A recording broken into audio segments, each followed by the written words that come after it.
Hi and welcome. Today I'm reviewing Attack on Titan final season part 2, episode I believe it's 7 and as you can see this episode was not very action packed but we got a lot of dialogue and I want to talk about three main things. So one was is being the return of Annie where what I like about Annie was we got her. She admits that she was wrong.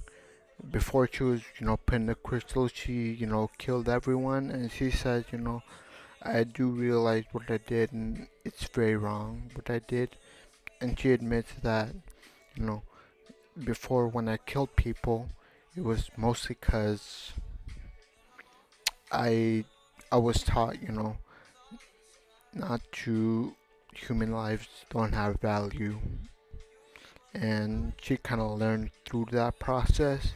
And that's what I kind of like about Annie. But kind of moving on, we get this scene where,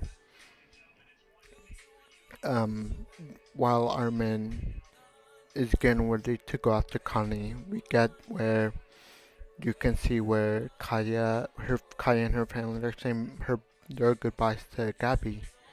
And when they say goodbye, you can see the tension between them is gone. Like all grudges they hold, they're gone.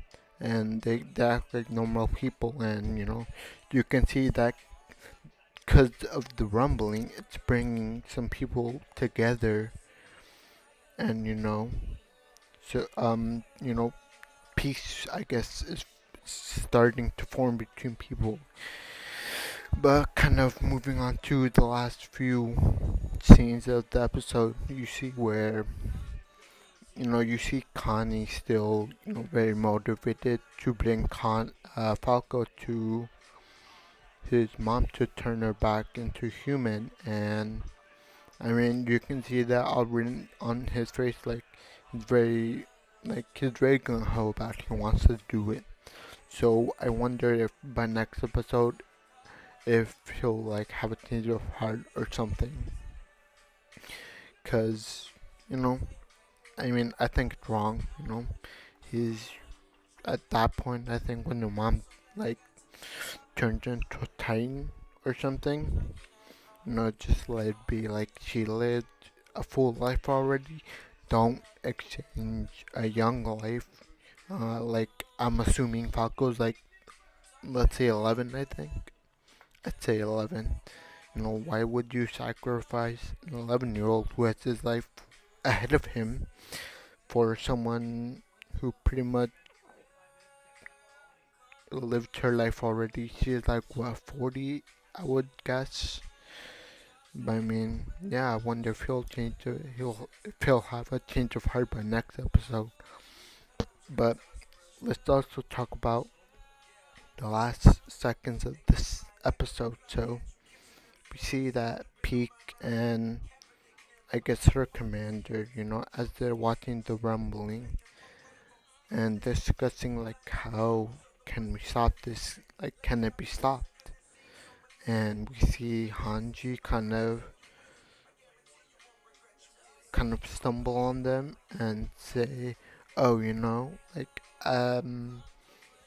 don't eat me or anything. Like, I'm carrying someone who's, not of any harm right now, who's like basically at death's door."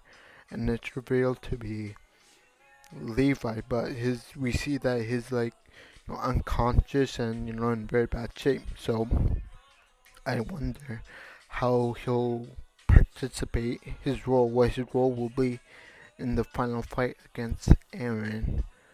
I hope that the anime does elaborate on that little plot. But I mean, that's it for me. So leave a like, subscribe, and comment. Thank you, and see you next time.